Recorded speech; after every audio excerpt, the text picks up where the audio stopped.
সবাইকে বৈযোগ চিত্র বৈচিত্র্যের পক্ষ থেকে শুভেচ্ছা। আজ থেকে আপনাদের পড়ে শোনাচ্ছি আইরিশ সাহিত্যিক অস্কার ওয়াইল্ডের একমাত্র উপন্যাস the picture of Dorian grey. এই উপন্যাসটিকে সাহিত্য জগতের একটি অন্যতম ক্লাসিক উপন্যাস হিসেবে বিবেচনা করা হয়, যেটি প্রকাশিত হয়েছিল 1890 সালে। তুমুল বিতর্কিত গথিক ঘরানার এই উপন্যাসটি প্রকাশনার পর থেকে এতটাই বিতর্কিত হয়েছিল যে অস্কার ওয়াইল্ডকে না জানিয়েই এই উপন্যাসের 500 শব্দ ছেটে পুনরায় প্রকাশ করেছিলেন ওয়াইল্ডের সম্পাদক। এই উপন্যাসে কি আছে সেটা জানার জন্য আপনাদেরকে এই উপন্যাসটা শুনতে হবে। একটু বড় উপন্যাস, আশা করি পাঠকরা ধৈর্য ধরে শুনবেন, আপনাদের ভালো লাগবে এই আশা প্রকাশ করছি। তাহলে শুরু করছি অস্কার ওয়াইল্ডের বিখ্যাত উপন্যাস the picture of Dorian grey প্রথম পর্ব। প্রথম পরিচ্ছেদ।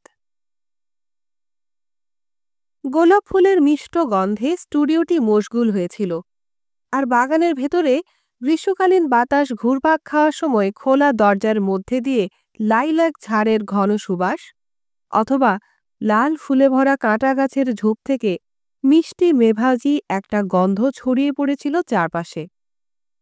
স্টুডিওর এক কোণে পারিসিয়ান গদিমোড়া নিচু একটি বসার কোচ, তার উপরে চিরাচরিত প্রথা অনুযায়ী লর্ড হেনরি ওটন শুয়ে শুয়ে একটার পর একটা সিগারেট ফুঁকে শেষ করছিলেন। মধুর মতো মিষ্টি আর রঙিন সোঁদালো গাছের ফুলের আভা তার চোখে পড়ছিল। মনে হচ্ছিল গাছটির কম্পমান শাখা প্রশাখাগুলি তাদের আগুনে সমারোহের ভার বইতে পারছে না। বিরাট জানালার ওপরে সিল্কের পর্দা ঝোলানো ছিল। সেই পর্দার উপরে মাঝে মাঝে উড়ন্ত পাখিদের ডানার ঝাপটায় মৃদু আলোড়ন ছড়িয়ে পড়ে, জাপানি চিত্রকরদের চিত্রকলার সাময়িক ব্যঞ্জনার ইঙ্গিত দিচ্ছে। এই দেখে টোকিও চিত্রকরদের বিবর্ণ জরাজীর্ণ মুখগুলির কথা তার মনে পড়ে গেল। যে আর্ট অচল, গতিহীন ছাড়া আর কিছু নয়, সেই আর্টের মধ্যে একটা চাঞ্চল্য আর গতি সৃষ্টি করতে তারা কি আয়াসই না করেন।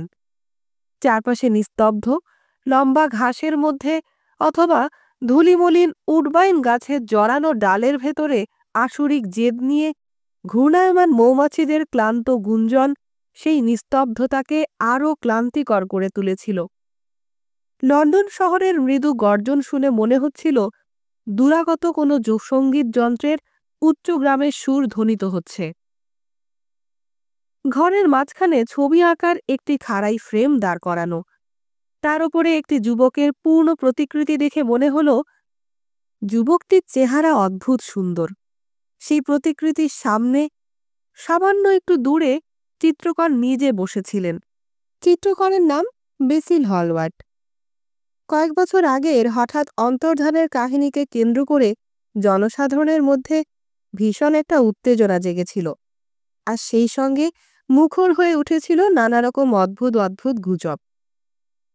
যে মিষ্টি লাবণ্যময় প্রতিকৃতিকে তিনি দক্ষতার সঙ্গে এঁকেছেন, তার দিকে চিত্রকর তাকিয়েছিলেন। ছবিটিকে দেখে তার মুখের ওপরে এক টুকরো আনন্দের হাসি ফুটে উঠল। শুধু উঠল না, মনে হলো হাসিটুকু লেগে রইল একটু। কিন্তু হঠাৎ তিনি চমকে উঠলেন, চোখ বুজলেন, আঙুলগুলি রাখলেন বোজালো চোখের পাতার ওপরে। মনে হলো একটা অদ্ভুত স্বপ্নকে তিনি মগজের মধ্যে বন্দি করে রাখতে চান। ভয় হলো হয়তো তার স্বপ্ন ভেঙে যাবে। অবসন্নভাবে লর্ড হেনরি বললেন, বেসিল, এটা তোমার শ্রেষ্ঠ চিত্র। এত ভালো চিত্র জীবনে তুমি আর আঁকোনি। পরের বছর এটাকে নিশ্চয়ই তুমি গ্রোসভেনরে পাঠাবে। একাডেমি হচ্ছে যেমন বড় তেমনি কদর্য। যখনই আমি সেখানে গেছি তখনই দেখেছি যে সেখানে এত মানুষের ভিড় জমেছে যে ছবি দেখার সুযোগ পাইনি এতটুকু। ব্যাপারটা ভয়ানক, সন্দেহ নেই। অথবা এত ছবির ভিড় হয়েছে যে মানুষ দেখার সময় পায়নি। এটা আরও খারাপ। গ্রসভেনরই একমাত্র জায়গা যেখানে তোমার ছবি তার উপযুক্ত মূল্য পাবে। একটু অদ্ভুতভাবে ঘাড় নাড়লেন চিত্রকর। অক্সফোর্ডে পড়ার সময় এইভাবেই তিনি ঘাড় নাড়তেন। সেই ঘাড় নাড়া দেখে তার সহপাঠীরা সবাই হাসতেন। সেরকম একটি ঘাড় নেড়ে তিনি বললেন, আমার মনে হয় না এটাকে আমি কোথাও পাঠাবো। না, এটাকে আমি কোথাও পাঠাবো না। এই কথা শুনে লর্ড হেনরি কেমন যেন অবাক হয়েই মুখটা তুলে আফিংয়ের গুঁড়ো মেশানো সিগারেটের জমাট ধোঁয়ার ভেতর দিয়ে তার দিকে তাকিয়ে বললেন, কোথাও পাঠাবো না? কেন বন্ধু? এর পেছনে কি কোনো যুক্তি আছে? তোমাদের এই চিত্রকরের জাতটা সত্যি বড় কিম্ভূত কিমাকার। নাম কেনার জন্যে এ দুনিয়ায় তোমরা সব কিছু করতে পারো, আর নাম হওয়া মাত্র তোমরা তাকে ছুঁড়ে ফেলে দিতে চাও। সুনামকে পরিত্যাগ করা মূর্খতা ছাড়া আর কিছু নয়। কারণ আলোচনা করার চেয়ে খারাপ, এবং যে জিনিসটি লোকে প্রায় আলোচনাই করতে চায় না, এরকম একটি জিনিসই পৃথিবীতে রয়েছে। এরকম একটি প্রতিকৃতি ইংল্যান্ডের সমস্ত যুবকদের উপরে তোমাকে বসাবে, আর বৃদ্ধেরা তোমাকে হিংসা করবে, অবশ্য কোনো রকম ভাব প্রকাশের শক্তি যদি তাদের থাকে। বেসিল বললেন, আমি জানি আমাকে তুমি উপহাস করবে, কিন্তু আমি সত্যিই বলছি, এটাকে আমি বাইরের প্রদর্শনীতে পাঠাতে পারবো না। এর মধ্যে আমার নিজেকে অনেকখানি মিশিয়ে দিয়েছি। সোফার ওপরে শরীরটাকে বেশ ভালো করে ছড়িয়ে দিয়ে লর্ড হেনরি হাসলেন। হ্যাঁ, আমি জানি তুমি হাসবে, কিন্তু কথাটা যে সত্য সে বিষয়ে কোনো সন্দেহ নেই। কি বলছো তুমি বেসিল? তোমার অনেকখানি এই প্রতিকৃতির ভেতরে রয়েছে। তুমি যে এতটা অন্তঃসার শূন্য তা তো আমি জানতাম না। আর সত্যি কথা বলতে কি, তোমাদের দুজনের মধ্যে আমি কোনো সাদৃশ্য দেখতে পাচ্ছি না। তোমার মুখ রুক্ষ, পুরুষ্টু চুলগুলি আলকাতরার মতো কালো, আর ওই যৌবনোদ্দল যুবকটিকে দেখলে মনে হবে যেন হাতির দাঁত আর গোলাপের পাপড়ি দিয়ে তার দেহটি তৈরি হয়েছে। তোমার ওই প্রতিকৃতিটি আত্মপ্রেমিক নার্সিসাস বলে মনে হচ্ছে আমার। অবশ্য ওর মধ্যে তুমি কিছুটা বুদ্ধির কারুকার্য ফুটিয়ে তুলেছ, এই যা। কিন্তু বুদ্ধির জৌলুস বাড়ার সঙ্গে সঙ্গে সৌন্দর্য, সত্যিকার সৌন্দর্য বলতে অবশ্য বোঝা যায়, তা নষ্ট হয়ে যায়। বুদ্ধি জিনিসটাই হচ্ছে অতিশয়োক্তির বহিঃপ্রকাশ। এর কাজ হচ্ছে মুখের কমনীয়তা নষ্ট করা। যে মুহূর্তে মানুষ চিন্তা করতে বসে, সেই মুহূর্তেই তার মুখের ওপর থেকে লালিত্য সরে যায়। এক কথায়, মুখের আর কোনো চিহ্নই থাকে না। মানুষ তখন একটা নাক বা কপালে রূপান্তরিত হয়। ঘটনাটা ভয়ঙ্কর ছাড়া আর কিছু নয়। বিদগ্ধ পেশায় সাফল্য অর্জন করেছেন এমন যে কোনো একটি মানুষের দিকে লক্ষ্য করো, তারা দেখতে কি ভয়ানক।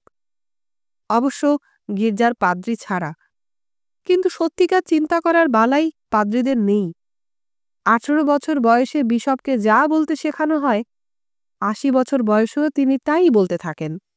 ফলে চিন্তার ভার থেকে তিনি সবসময়ই মুক্ত, সবসময়ই তিনি খুশি থাকেন। তোমার এই রহস্যময় যুবক বন্ধুটি, যার নাম তুমি কোনোদিনই আমাকে বলনি এবং যিনি আমাকে মুগ্ধ করেছেন, কোনো দিনই চিন্তা করেন না।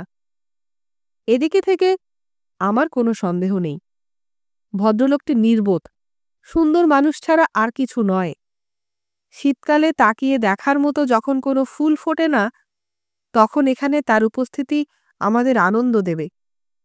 গ্রীষ্মকালে বুদ্ধির ধার ভোঁতা করার প্রয়োজন দেখা দিলে তার সাহচর্য সব আমাদের কাছে উপাদেয় বলে মনে হবে। আমার কথা শুনে উৎফুল্ল হও না বেসিল, কিন্তু তুমি আদৌ ওর মতো নও। আর্টিস্ট বেসিল বললেন, তুমি আমার কথা বুঝতে পারছো না হ্যারি। অবশ্য ওর মতো আমি যে নই তা আমি ভালোভাবেই জানি। বাস্তবে কি ওর মতো আমাকে দেখাচ্ছে এ কথা কেউ বললে আমি দুঃখই পাব। বিশ্বাস হলো না তোমার? আমি তোমাকে সত্যি কথাই বলছি। সমস্ত শারীরিক আর মানসিক উৎকর্ষ ধ্বংস হয়ে যায়। ঠিক এমনিভাবেই ইতিহাসের মধ্যে দিয়ে এই মরণশীলতা রাজাদের স্খলিত পদক্ষেপের পিছু ধাওয়া করেছে। সহযাত্রীদের কাছ থেকে পৃথক হয়ে না থাকাটাই ভালো। যারা কুৎসিত এবং মূর্খ, এ জগতে তারাই সবচেয়ে ভালো জিনিসটা ভোগ করে। তারা আরাম করে বসে খেলার দিকে তাকিয়ে থাকতে পারে। জয় সম্বন্ধে যদি তাদের কোনো জ্ঞান নাও থাকে, পরাজয় সম্বন্ধে কোনো ধ্যান ধারণাও তাদের নেই। কোনো ঝঞ্ঝাট ঝামেলাই তাদের বিব্রত করে না। 8-10 জনের মতো তারা শান্ত আর উদাসীনভাবেই জীবন কাটিয়ে দেয়। কোনোদিনই তারা অন্য লোকের জীবনে বিপর্যয় ডেকে আনে না। অন্য লোকের কাছ থেকেও তারা কোনো রকম গুরুতর আঘাত পায় না। হ্যারি, তোমার পদমর্যাদা এবং অর্থ, আমার মস্তিষ্ক দাম তা যাই হোক, আমার কলা, এদের দাম যাই হোক, ডোরিয়ান গ্রের মিষ্টি চাহনি, ভগবান আমাদের যা দিয়েছেন তার জন্য আমরা সবাই দুঃখ পাব, বেশ ভালো রকম দুঃখই পাব আমরা। বেসিল হলওয়ার্ডের দিকে কয়েকটি পা এগিয়ে যেতে যেতে লর্ড হেনরি জিজ্ঞাসা করলেন, ডোরিয়ান গ্রে? কি নাম বললে? হ্যাঁ, ওইটাই তার নাম। ইচ্ছে করেই আমি তোমাকে বলিনি। কিন্তু কেন বলনি? তা আমি বলতে পারবো না। যাদের আমার খুব ভালো লাগে তাদের নাম আমি কাউকে বলি না। এই নাম বলার অর্থই হচ্ছে তাদের কিছুটা অংশ বলে দেওয়া। সব জিনিসই গোপন রাখতে আমি কেমন যেন ভালোবাসি। আমার ধারণা, যেসব জিনিস আধুনিক জীবনযাত্রাকে রহস্যময় আর অপরূপ করে তুলেছে, এটা তার মধ্যে একটা। লুকিয়ে রাখতে পারলে অতি তুচ্ছ সাধারণ জিনিসও আমাদের আনন্দ দেয়। আজকাল শহর ছেড়ে বাইরে কোথাও গেলে ঠিক কোথায় আমি যাচ্ছি সে কথা আমি কাউকেই বলি না। এ কথা বললে বেড়ানোর সমস্ত আনন্দ আমার নষ্ট হয়ে যেত। অভ্যাসটা প্রশংসা করার মতো নয়, তবু মনে হয় এই ধরনের গোপন প্রিয়তা মানুষের জীবনে বেশ কিছু রোমান্সের আমদানি করে। মনে হচ্ছে এর জন্য আমাকে বেশ বোকা বোকা লাগছে তোমার। লর্ড হেনরি বললেন, মোটেই তা নয়। তুমি ভুলে যাচ্ছ যে আমি বিবাহিত। বিবাহের আকর্ষণ হচ্ছে প্রবঞ্চনা। বিবাহিত জীবনকে আকর্ষণীয় করতে হলে স্বামী আর স্ত্রী দুজনকেই প্রবঞ্চনার আশ্রয় অবশ্যই নিতে হবে। আমার স্ত্রী কোথায় যান তা আমি কোনোদিনই জানি না। আমি কোথায় ঘুরে বেড়াই সে বিষয়েও আমার স্ত্রী সমানভাবে অজ্ঞ। মাঝে মাঝে আমাদের দেখা হয়, আমরা দুজনে বাইরে খেতে যাই। তখন বেশ গম্ভীরভাবেই পরস্পরের কাছে আমরা নির্ভেজাল মিথ্যে কথা বলে যাই। মিথ্যে ভাষণে আমার স্ত্রী অত্যন্ত পটীয়সী।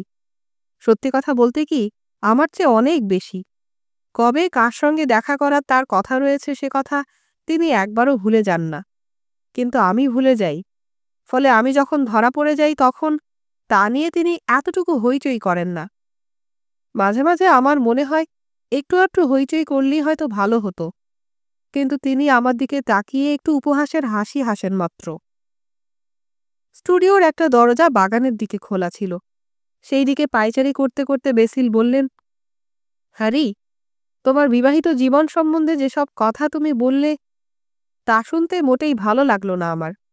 তুমি যে সত্যিকারের একজন ভালো দায়িত্বজ্ঞান সম্পূর্ণ স্বামী সেদিক থেকে আমার কোনো সন্দেহ নেই, কিন্তু সে কথা বলতে তোমার লজ্জা হয়। তুমি একটা চমৎকার মানুষ। কোনোদিনই তোমার মুখ থেকে নীতি কথা বেরোয়নি, কিন্তু কোনোদিনই তুমি অন্যায় কাজ করনি। মানুষের ভবিষ্যৎ সম্বন্ধে বৈরাগ্যটা তোমার একটা ভান মাত্র। লর্ড হেনরি হেসে বললেন, আসল কথা হচ্ছে স্বাভাবিক হওয়াটাই একটা চাল, আর আমার মতে খুব একটা বিরক্তিকর চাল। এই কথা বলে লর্ড হেনরি তার বন্ধুর সঙ্গে বাগানের মধ্যে বেরিয়ে এলেন। একটা দীর্ঘ লরেল গাছের ঝোপের ছায়ায় বাঁশের একটা মাচা বাঁধা ছিল। দুজনে সেই মাচায় বসলেন। মসৃণ পাতার উপর দিয়ে রোদ গড়িয়ে পড়ছিল। ঘাসের বলে প্রচুর পরিমাণে ফুটেছিল ডেইজি ফুল।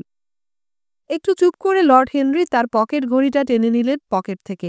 বললেন, আমাকে এবার যেতে হবে বেসিল, কিন্তু যাওয়ার আগে একটা প্রশ্নের উত্তর আমি জানতে চাই। প্রশ্নটা একটু আগেই আমি তোমাকে করেছি। মাটির দিকে দৃষ্টি নিবদ্ধ রেখে চিত্রকর জিজ্ঞাসা করলেন, প্রশ্নটা কি বলো তো? তুমি নিজেই তা ভালো জানো।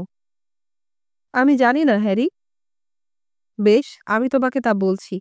আমি জানতে চাই, ডোরিয়ান গ্রের প্রতিকৃতি প্রদর্শনীতে পাঠাবে না কেন? আসল কারণটা আমি জানতে চাই। আমি তোমাকে আসল কারণটাই বলেছি। না, তুমি তা বলনি। তুমি কেবল বলেছিলে ওই ছবির ভেতরে তোমার নিজস্ব সত্তার অনেকটা প্রতিবিম্বিত হয়েছে, কিন্তু এটা তোমার ছেলে মানুষের কথা। বন্ধুর মুখের দিকে সোজাসুজি তাকিয়ে বেসিল হলওয়ার্ড বললেন, হ্যারি, গভীর দরদ আর অনুপ্রেরণার সঙ্গে যে ছবি আঁকা হয় সেটা হচ্ছে চিত্রকরের নিজস্ব প্রতিকৃতি, মডেলের নয়। সেই বিশেষ ক্ষেত্রে মডেলটা হচ্ছে আকস্মিক, চিত্রাঙ্কনের প্রয়োজনে গৌণ। চিত্রকর কোনোদিনই মডেলের সত্তাকে প্রতিফলিত করেন না। সেই রঙিন চিত্রপটের ওপরে তিনি প্রতিবিম্বিত করেন নিজেকেই। এই ছবিটাকে প্রদর্শনীতে না পাঠানোর কারণ হলো আমার আশঙ্কা। ভয় হচ্ছে এই ছবির সঙ্গে আমার আত্মার অনেক গোপন বেদনা আর আনন্দ মিশে গেছে। হাসলেন লর্ড হেনরি, জিজ্ঞাসা করলেন, সেটা কি? আমি তোমাকে বলবো, উত্তর দিলেন চিত্রকর। কিন্তু তার মুখ দেখে মনে হলো সব যেন তিনি গুলিয়ে ফেলছেন। তার দিকে তাকিয়ে লর্ড হেনরি বললেন, আমি শোনার জন্য উদ্বিগ্ন হয়ে আছি বেসিল। চিত্রকর বললেন, বলার সত্যি বেশি কিছু নেই, কিন্তু আমার ভয় হচ্ছে তুমি হয়তো আমার কথা বুঝতে পারবে না, হয়তো আমার কথা বিশ্বাস করতেও পারবে না তুমি। লর্ড হেনরি হাসলেন, ঝুঁকে ঘাসের বন থেকে একটা লাল ডেইজি ফুল তুলে সেটাকে পরীক্ষা করতে লাগলেন। সেই ফুলটার দিকে গভীরভাবে তাকিয়ে থেকে তিনি বললেন, না না, আমি নিশ্চয়ই বুঝতে পারব। আর বিশ্বাস করার কথা যদি বলো, আমি যে কোনো জিনিসই বিশ্বাস করব। এবং সেই ক্লান্ত বাতাসে লাইলাক ফুলের ভারী ভারী গুচ্ছগুলি এদিকে ওদিকে দুলতে লাগল। দেওয়ালের পাশে একটা ঘাস ফড়িং ভন ভন করতে শুরু করল, আর নীল সুতোর মতো লম্বা রোগাটে একটা ফড়িং তার রঙিন ডানা মেলে ঘুরে ঘুরে উঠতে লাগল। লর্ড হেনরির মনে হলো তার বন্ধুর বুকটা ঘন ঘন ওঠানামা করছে। বন্ধুটি এরপরে কি বলবেন তাই তিনি ভাবতে লাগলেন।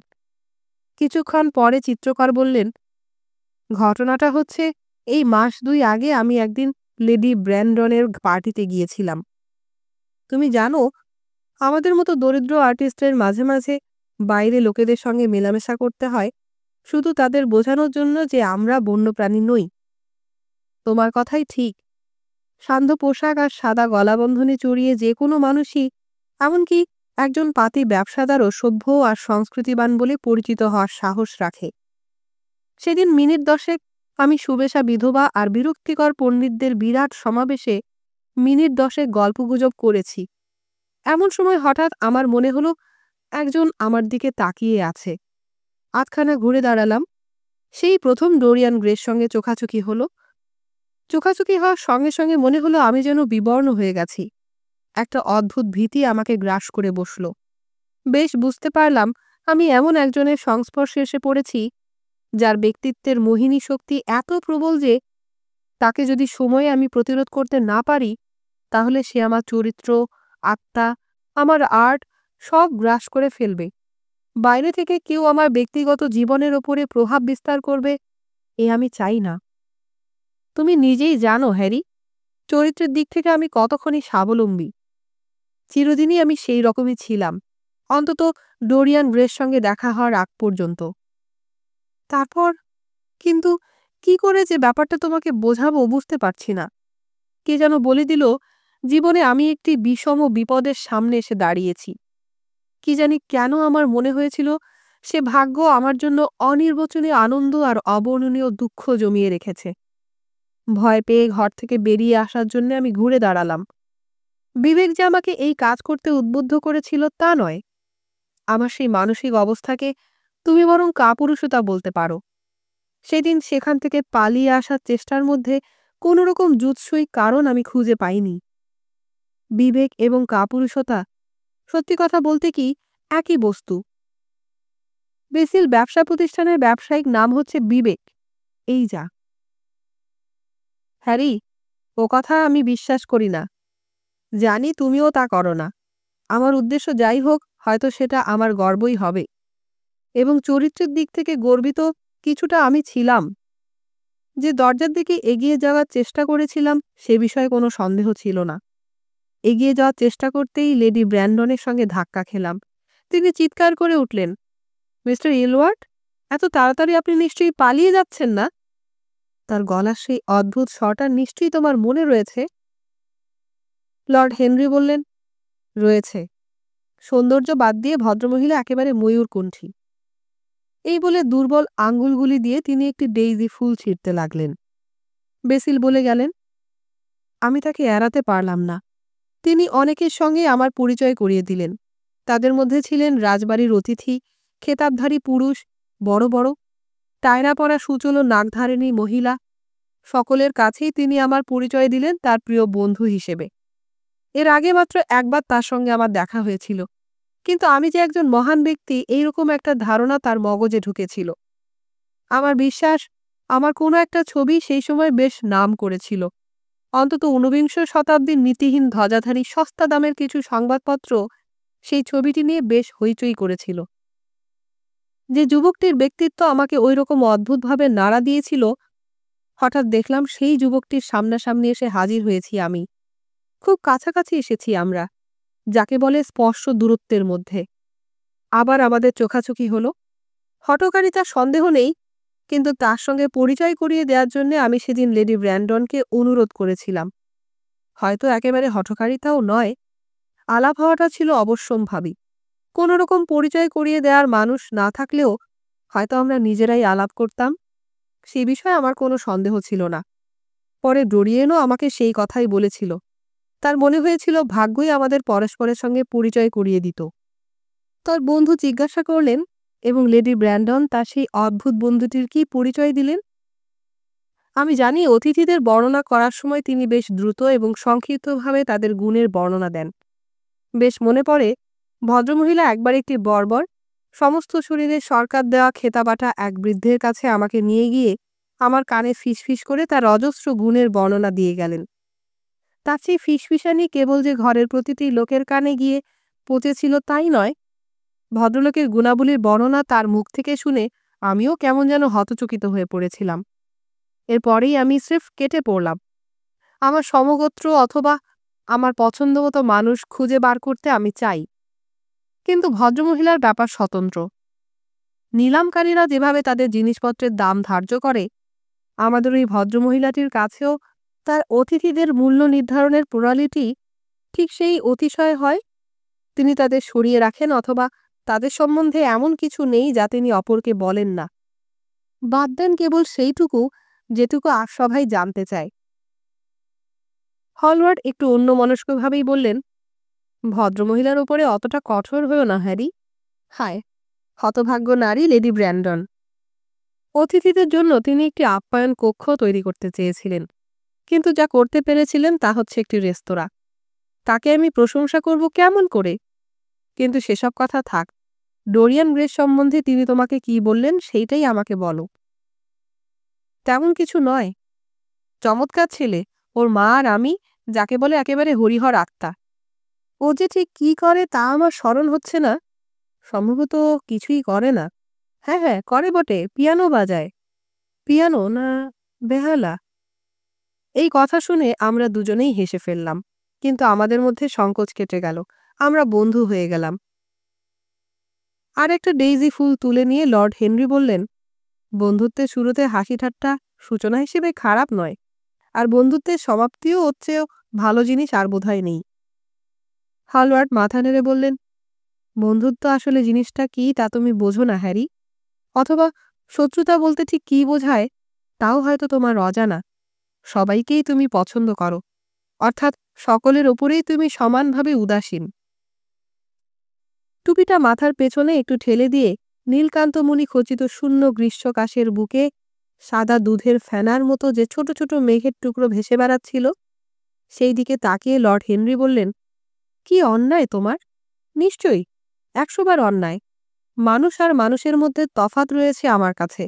আমি সেই সব মানুষকে পছন্দ করি যারা দেখতে ভালো, যারা সৎ, তাদের সঙ্গেই পরিচয় জমাই। আর যাদের ধীশক্তি তীক্ষ্ণ, তাদেরই আমি শত্রু বলে গণ্য করি। শত্রু নির্বাচনে মানুষ খুব বেশি সতর্ক হতে পারে না। আমার বন্ধুদের মধ্যে কেউ মূর্খ নেই। সকলেরই কিছু না কিছু বুদ্ধি রয়েছে, ফলে সকলেই প্রায় আমাকে পছন্দ করে। এ থেকে কি আমার কোনো দম্ভ প্রকাশ পায়? মনে হয় আমি এদিক থেকে কিছুটা দাম্ভিক? আমারও তাই মনে হতো, কিন্তু তোমার তালিকা অনুযায়ী আমি তোমার নিছক পরিচিত ছাড়া আর কিছু নই। প্রিয় বেসিল, তুমি তার চেয়ে অনেক বড়, আর বন্ধুর নিচে, মনে হয় ভাইয়ের মতো, তাই না? ও, ভাই ভাই, ভাইদের নিয়ে দুর্ভাবনা করবার মতো কিছু নেই। আমার দাদা মারা যাবেন না, আর আমার ছোট ভাইদেরও সেরকম কিছু হওয়ার সম্ভাবনা নেই। হলওয়ার্ড বিরক্ত হয়ে বললেন, হ্যারি বন্ধু, আমি মোটেই সিরিয়াস হয়ে ও কথা বলিনি, কিন্তু আত্মীয় স্বজনদের আমি ঘৃণা না করতে পারি না। মনে হয় আমাদের এই মানসিক অবস্থার জন্য দায়ী একটা, সেটা হচ্ছে আমাদের মতো যাদের দোষ রয়েছে তাদের আমরা সহ্য করতে পারি না। ইংলিশ গণতন্ত্র উচ্চ শ্রেণীর মানুষের বিকৃত রুচি বলতে যা বোঝাতে চায় তার সঙ্গে আমার পূর্ণ সহানুভূতি রয়েছে। জনসাধারণ মনে করে মদ্যপায়িতা, মুখতা এবং চরিত্রহীনতা তাদের বিশেষ সম্পদ, এবং আমাদের মধ্যে কেউ যদি তাদের সেই ব্যক্তিগত সম্পত্তির মধ্যে নাক গলাতে যায় তাহলে সে একটা গর্ধব বলে বিবেচিত হবে। যখন হতভাগ্য সাউথওয়ার্ক বিবাহ বিচ্ছেদ মামলায় জড়িয়ে পড়ল তখন তাদের ঘৃণা সত্যি দেখার মতো হয়েছিল। তবু আমার মনে হয় 10 জন সাধারণ মানুষও নির্ভুলভাবে জীবন কাটায় না। তুমি যা বললে তার একটি কথাও আমি বিশ্বাস করি না। তার চেয়েও বড় কথা হ্যারি, আমার বিশ্বাস তুমি নিজেও তা করো না। লর্ড হেনরি তার সূচলো কাটা দাড়ির উপরে হাত বুলাতে বুলাতে পেটেন্ট চামড়ার তৈরি বুটজুতার উপরে তার আবলুস কাঠের লাঠিটা ঠুকতে লাগলেন। তারপরে বললেন, ওয়েসিল, তুমি একটা পাকা ইংরেজ। এই নিয়ে দ্বিতীয়বার তুমি ওই উক্তিটি করলে। যদি কেউ কোনো ইংরেজের কাছে নতুন কিছু বলে, যা বলাটা নিঃসন্দেহে হঠকারিতা, তাহলে সেটা ঠিক কি বেঠিক সে সম্বন্ধে চিন্তা করার কথা সে স্বপ্নেও ভাবে না। একটা মাত্র জিনিস যা সে সত্যি বিবেচনার যোগ্য বলে মনে করে তা হচ্ছে এই যে বক্তা নিজেই সে কথা বিশ্বাস করে কিনা। এখন কথাটা হচ্ছে, নতুন কথা বলার দাম এই নয় যে বক্তা নিজে সে কথা বিশ্বাস করেন, বরং এ কথা বললে অযৌক্তিক হবে না যে যার মুখের আর মনের মধ্যে ফারাক যত বেশি তার মতবাদ তত উচ্চমানের, কারণ সেই মতবাদের সঙ্গে কোনো দিক দিয়েই তারা প্রত্যক্ষভাবে জড়িত নয়। যাই হোক, আমি তোমার সঙ্গে রাজনীতি, সমাজনীতি অথবা আধ্যাত্মিক তত্ত্ব নিয়ে আলোচনা করতে চাই না। নীতির চেয়ে মানুষকে বেশি পছন্দ করি আমি, এবং এ জগতে নীতিহীন মানুষকে আমি যত পছন্দ করি এত পছন্দ আর কিছুই আমি করি না। মিস্টার ডোরিয়ান গ্রে সম্বন্ধে আরও কিছু তুমি আমাকে বলো। তোমার সঙ্গে তার কেমন দেখা সাক্ষাৎ হয়? প্রতিদিন, রোজ তার সঙ্গে দেখা না হলে আমার মন খারাপ হয়ে যায়। তিনি আমার কাছে একেবারে অত্যাবশ্যকীয়। অবাক কাণ্ড! আমার ধারণা ছিল আর্ট ছাড়া আর কিছুই গ্রাহ্য করো না তুমি। চিত্রকর গম্ভীরভাবেই বললেন, তিনি এখন আমার আর্টের বিষয়। হ্যারি, মাঝে মাঝে আমার মনে হয় যে পৃথিবীর ইতিহাসে মূল্যবান বলতে মাত্র 2টি যুগ রয়েছে।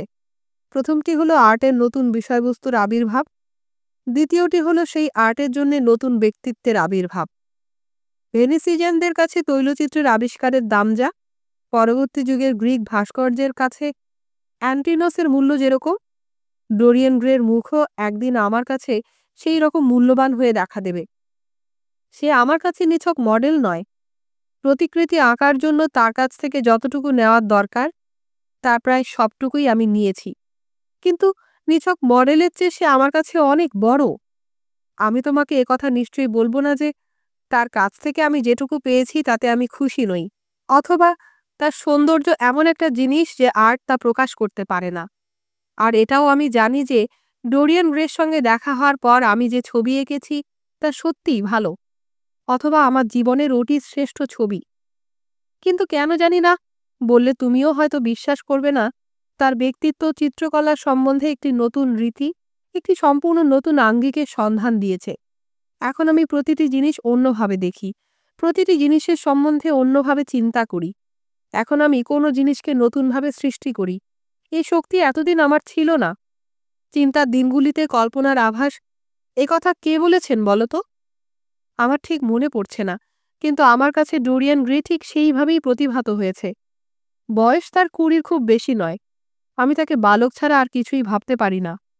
তুমি ভাবছ সে আমার জীবনের কতটা গভীরে প্রবেশ করেছে। নিজের অজ্ঞাতসারেই চিত্রকলার একটি নবদিগন্তের সন্ধান সে আমাকে দিয়েছে। এটা হলো গ্রিক মানসিকতার পূর্ণ বিকাশ। আত্মার সঙ্গে দেহের এই সমঝোতার দাম কত! উন্মাদের মতো আমরা এই দুটিকে পৃথক করে রেখেছি। পৃথক করে এমন একটি বস্তুবাদের সৃষ্টি করেছি যা সত্যি বড় নিকৃষ্ট, যার আদর্শ মূল্যহীন। ডোরিয়ান সে আমার কাছে কত বড় সম্পদ তা যদি তুমি জানতে। হ্যারি, অগ্নিও আমার যে ছবিটা কেনার জন্য অনেক টাকা দিতে চেয়েছিল সেটা তুমি দেখেছ। সেই ছবিটাকে আমি বিক্রি করতে চাইনি। কয়েকটা ভালো ছবির মধ্যে এটা আমার শ্রেষ্ঠ ছবি। কিন্তু কেন বলো তো? কারণ ওই ছবিটা আঁকার সময় ডোরিয়ান গ্রে আমার পাশে বসেছিল। সেই সময় নিঃশব্দে তার প্রভাব আমার মধ্যে সঞ্চারিত হয়েছিল। এবং জীবনের সেই প্রথম সহজ অরণ্যের মধ্যে আমি এমন একটি সৌন্দর্যের ব্যঞ্জনার প্রতিফলন দেখতে পেয়েছিলাম। এতদিন ধরে আমি তারই সন্ধানে ঘুরে বেড়াচ্ছিলাম, কিন্তু তাকে খুঁজে পাইনি। বেসিল, তোমার কথা শুনে তাজ্জব লাগছে আমার। ডোরিয়ান গ্রেকে দেখতেই হবে আমাকে। হলওয়ার্ড তার জায়গা ছেড়ে উঠে বাগানের ভেতরে পায়চারি করতে শুরু করলেন। কিছুক্ষণ পরে তিনি ফিরে এসে বললেন, হ্যারি, ডোরিয়ান গ্রে আমার কাছে আর্টের প্রেরণার মাত্রা। তার মধ্যে তুমি দেখার মতো কিছুই খুঁজে পাবে না। আমি তার মধ্যে সব কিছু দেখতে পাই। তার ভাবমূর্তি ছাড়া আর কিছুই আমার চোখে ধরা পড়ে না। তোমাকে যা বলেছি সে একটি নতুন রীতির ইঙ্গিত ছাড়া আর কিছুই নয়। কয়েকটা রেখার ভঙ্গিমা আর কয়েকটি বিশেষ রঙের চারুত্ব ছাড়া অন্য কোনোভাবেই তাকে আমি দেখতে পাই না। তার সম্বন্ধে এছাড়া অন্য কোনো কথা নেই। লর্ড হেনরি জিজ্ঞাসা করলেন, তাহলে তুমি তার ছবিটা প্রদর্শনীতে পাঠাচ্ছ না কেন? কারণ ইচ্ছে না করেই আমি এইসব অদ্ভুত চিত্রকল্পর সুচারু ইঙ্গিত ও ব্যঞ্জনাগুলি ওই প্রতিকৃতির মধ্যে ফুটিয়ে তুলেছি। এ সম্বন্ধে আমি অবশ্য তাকে বলিনি। সে নিজেও এ বিষয়ে কিছু জানে না, কিছু জানবেও না কখনো। কিন্তু দর্শকরা হয়তো কিছুটা অনুমান করতে পারে, এবং সেই সব সাধারণ অনুসন্ধিৎসুদের কাছে আমি নিশ্চয়ই আমার মনের কথাগুলো খুলে বলবো না। সত্যি কথা বলতে কি হ্যারি, ওই প্রতিকৃতির মধ্যে আমার নিজস্ব অনেকটা মিশে গেছে। কবিরাও তোমার মতো দ্বিধাগ্রস্ত নয়। তারাও জানেন কাব্যগ্রন্থ প্রকাশের পেছনে তাদের তাগিদ কত বেশি। আজকাল হৃদয় যন্ত্রণার কাব্যের বাজার অনেক বড়। একটু অস্থির হয়েই হলওয়ার্ড বললেন, ঠিক এরই জন্য আমি তাদের ঘৃণা করি। আর্টিস্টের কাজই হচ্ছে সুন্দর জিনিস সৃষ্টি করা, কিন্তু সেইগুলির সঙ্গে নিজেকে মিশিয়ে ফেলাটা উচিত না। আমরা এমন একটি যুগে বাস করি যে যুগে মানুষের ললিত কলাকে আত্মজীবনী বলে মনে করে। সৌন্দর্যের কায়াহীন সত্তাটিকে আমরা হারিয়ে ফেলেছি। ওই সত্তাটি কি, একদিন আমি তোমাকে দেখাবো। আর সেই জন্যেই ডোরিয়ান গ্রের যে প্রতিকৃতিটি আমি এঁকেছি তা বাইরের মানুষ দেখতে পাবে না। বেসিল, আমার মনে হয় তুমি ভুল করছো, কিন্তু তা নিয়ে আমি তোমার সঙ্গে তর্ক করব না। যাদের মগজে কিছু নেই তারাই তর্ক করে। সত্যি বলো দেখি, ডোরিয়ান কি তোমাকে খুব ভালোবাসে? কয়েকটি মুহূর্ত চিত্রকার কি যেন ভাবলেন, তারপরে বললেন, আমি জানি জানি সে আমাকে পছন্দ করে। অবশ্য আমিও তার ভয়ঙ্কর রকমের প্রশংসা করি। তাকে মিষ্টি মিষ্টি কথা বলতে আমার বেশ একটা আনন্দ হয়। আমি জানি সেসব কথা বলার জন্য আমাকে দুঃখ করতে হবে। তাকে আমার বেশ ভালোই লাগে। আমার স্টুডিওতে বসে হাজার রকম গল্প করি আমরা। মাঝে মাঝে সে বড় বোকার মতো কাজ করে। মনে হয় আমাকে যন্ত্রণা দিতে পারলে বেশ আনন্দ হয় তার। হ্যারি, তখন আমার মনে হয় আমি যেন আমার সমস্ত সত্তা তার কাছে সমর্পণ করেছি। মানুষ যেমন তার বোতামের ঘরে ফুল গুজে রাখে, তার কাছে আমার আত্মাটিও সেই রকম ফুলের মতো। তার দম্ভের অলঙ্করণ গ্রীষ্মের জলুসের মতো। ধীরে ধীরে বললেন লর্ড হেনরি, গ্রীষ্মের দিনগুলি দীর্ঘস্থায়ী বেসিল। মনে হয় তার চেয়ে তুমি তাড়াতাড়ি ক্লান্ত হয়ে পড়বে। কথা ভাবতেও কষ্ট লাগে, কিন্তু প্রতিভা যে সৌন্দর্যের চেয়ে বেশি দিন বেঁচে থাকে সে বিষয়ে কোনো সন্দেহ নেই। সেজন্যই বেশি জ্ঞান অর্জন করার জন্য আমরা এত কষ্ট পাই। জীবনযুদ্ধের উত্তেজনায় আমাদের এমন কিছু দরকার যা বেঁচে থাকে। ঘাঁটি আগলে রাখার মূর্খ চেষ্টায় আমরা তাই বস্তুর জঙ্গলে আমাদের মন পূর্ণ করে রাখি। আধুনিক ঘটনাবলীর সঙ্গে যার ঘনিষ্ঠ পরিচয় যত বেশি, তিনি এ যুগে তত বড় আদর্শ মানুষ। আজকাল কোনো জিনিসের ব্যবহারিক দামটা তার প্রকৃত মূল্যের অনেক ওপরে। ব্যাপারটা যাই হোক, আমার ধারণা তুমি ক্লান্ত হবে। প্রথম একদিন তুমি হয়তো তোমার বন্ধুর দিকে তাকাবে, মনে হবে দেখে ছবি আঁকার মতো চেহারা আর তার নেই। হয়তো তার রংটা তোমার ভালো লাগবে না, অথবা কোনো একটি বিশেষ জিনিস তুমি আর তার মধ্যে খুঁজে পাবে না। মনে মনে তুমি তীব্রভাবে তাকে তিরস্কার করবে। তোমার সত্যি সত্যি মনে হবে সে তোমার সঙ্গে দুর্ব্যবহার করছে। তারপরে তোমার সঙ্গে তার দেখা হলে আগের মতো আনন্দের সঙ্গে তুমি তাকে অভ্যর্থনা জানাবে না। উদাসীন হয়ে যাবে তুমি। তোমার এই পরিবর্তনটা দুঃখজনক হয়ে দাঁড়াবে, সন্দেহ নেই। আমাকে এতক্ষণ ধরে তুমি যা বললে তা রোমান্স ছাড়া আর কিছু নয়, বলতে পারো চিত্রকল্পের উচ্ছ্বাস। আর যে কোনো রঙিন উচ্ছ্বাসের সবচেয়ে নিকৃষ্ট জিনিস হচ্ছে সে মানুষকে বড় অরসিক করে তোলে। হ্যারি, ও কথা বলো না। যতদিন আমি বেঁচে থাকব ডোরিয়ান গ্রের ব্যক্তিত্ব আমাকে গ্রাস করে থাকবে। আমি যা অনুভব করি তুমি তা করো না। তোমার পরিবর্তন হতে সময় লাগে না বিশেষ। সত্যি কথা বলতে কি বেসিল, ঠিক ওই কারণেই আমি তা বুঝতে পারি। যাদের আমরা বিশ্বাসী বলি, প্রেমের একটি দুর্বল অংশ ছাড়া অন্য কিছুর সঙ্গেই তাদের পরিচয় নেই। প্রেমের ট্র্যাজেডি বলতে কি বোঝো তা একমাত্র অবিশ্বাসীরাই জানে। পৃথিবীর অন্তর্নিহিত সত্যটিকে গুটিকতক কথায় চমৎকারভাবে প্রকাশ করে দিয়েছেন। এইরকম একটি আত্মতুষ্টির আবেশে মাতোয়ারা হয়ে লর্ড হেনরি তার সুন্দর সিগারেট কেস থেকে একটি সিগারেট বার করে ধরালেন। সবুজ গাছের পাতার ভেতরে চড়ুই পাখিদের ডানার ঝাপটার সঙ্গে কিচিরমিচির শোনা গেল। ঘাসের ওপরে নীলচে মেঘের ছায়াগুলি চড়ুই পাখির মতো ছুটোছুটি করতে লাগল। তার মনে হলো বাগানের দৃশ্যটি বড় মনোরম। মনে হলো বড় সুন্দর। মানুষের উচ্ছ্বাস মতবাদের চেয়ে মানুষের আবেগ অনেক বেশি সুন্দর। বেসিল হাওয়ার্ডের সঙ্গে থাকার ফলে তিনি যে বিরক্তিকর লাঞ্চ থেকে মুক্তি পেয়েছেন এই কথাটা ভাবতে তার বেশ আমোদ লাগল।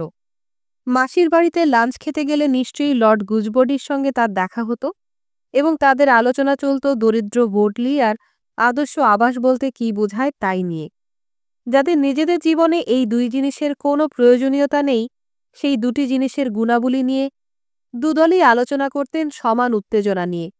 ধনীরা মিতব্যয়িতার মূল্য কি তারই ওপরে বক্তৃতা দিতেন, আর শারীরিক পরিশ্রমের সম্মান কতটা তাই মনোজ্ঞ ভাষায় বলতেন। তারা যারা অলসভাবে জীবনযাপন করেন। এই সমস্ত অহেতুক বিরক্তিকর পরিবেশ থেকে মুক্তি পেয়ে তিনি বেশ খুশি হলেন। তার মাসির কথা ভাবতেই একটা কথা মনে পড়ে গেল তার।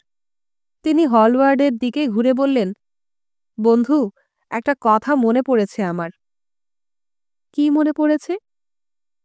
ডোরিয়ান নামটা আমি যেন কোথায় শুনেছি। সামান্য ভ্রুকুটি করে বেসিল জিজ্ঞাসা করলেন, কোথায়? ছোট না বেসিল? মাসি, লেডি আগাথার বাড়িতে। তিনি আমাকে বলেছিলেন যে একটি অসামান্য যুবককে তিনি আবিষ্কার করেছেন। এই যুবকটি ইস্ট এন্ডে তাকে সাহায্য করতে উৎসুক। তার নাম হচ্ছে ডোরিয়ান গ্রে। আমি বলতে বাধ্য, ভদ্রলোক যে দেখতে সুন্দর সে কথা মাসি আমাকে জানাননি। মিষ্টি চাহনির কদর মহিলারা জানেন না, অন্তত সৎ মহিলাদের সে জ্ঞান বড় কম। তিনি আমাকে বলেছিলেন যে ভদ্রলোক চপলমতি নন, তার চরিত্রটিও বড় চমৎকার। ওই কথা শুনেই আমার মনে হয়েছিল ভদ্রলোকটি চশমাধারী। তার চুলগুলি লম্বা, মুখের ওপরে গুটি গুটি দাগ, লম্বা লম্বা পা ফেলে তিনি হাঁটাচলা করেন। সেই মানুষটি যে তোমার বন্ধু তা যদি আমি জানতাম। তুমি যে জানতে পারোনি এতেই আমি খুশি, হ্যারি। কেন? তার সঙ্গে তোমার দেখা হোক তা আমি চাই না। চাও না? না। এমন সময় খানসামা বাগানের মধ্যে ঢুকে এসে বলল, মিস্টার ডোরিয়ান গ্রে স্টুডিওতে রয়েছেন স্যার। লর্ড হেনরি হাসতে হাসতে বেশ জোর গলাতেই বললেন, এখন আমার সঙ্গে তার পরিচয় তোমাকে করিয়ে দিতে হবেই। খানসামার দিকে ঘুরে চিত্রকর বললেন, পার্কার, মিস্টার গ্রেকে একটু বসতে বলো, আমি এখনই আসছি। অভিবাদনের ভঙ্গিতে মাথাটি নুইয়ে পার্কার বেরিয়ে গেল বাগান থেকে। বেসিল হেনরির দিকে তাকিয়ে বললেন, ডোরিয়ান গ্রে আমার একজন অত্যন্ত প্রিয় বন্ধু। বড় সরল, বড় সুন্দর তার চরিত্র। তার সম্বন্ধে তোমার মাসিমা যা বলেছেন সেটাই সত্যি। তাকে তুমি নষ্ট করে দিও না। তার উপরে তোমার প্রভাব বিস্তার করতে চেও না। তোমার প্রভাব তার কাছে খুব খারাপই হবে। বিশাল এই পৃথিবী, এখানে অনেক আশ্চর্য জিনিস তুমি খুঁজে পাবে। আমার কলালালিত্যের যিনি প্রতীক, তাকে তুমি আমার কাছ থেকে ছিনিয়ে নিয়ে যেও না। আর্টিস্ট হিসেবে আমার জীবন তার উপরেই নির্ভর করছে, হ্যারি। মনে রেখো, আমি তোমাকে বিশ্বাস করি। কথাগুলি বেশ ধীরে ধীরে বললেন তিনি। মনে হলো তার ইচ্ছার বিরুদ্ধেই কথাগুলি তার মুখ থেকে বেরিয়ে এলো। লর্ড হেনরি হাসতে হাসতে বললেন, কি বোকার মতো বকছ? এই বলে হলওয়ার্ডের একটা হাত ধরে একরকম টানতে টানতেই ঘরের দিকে এগিয়ে গেলেন তিনি।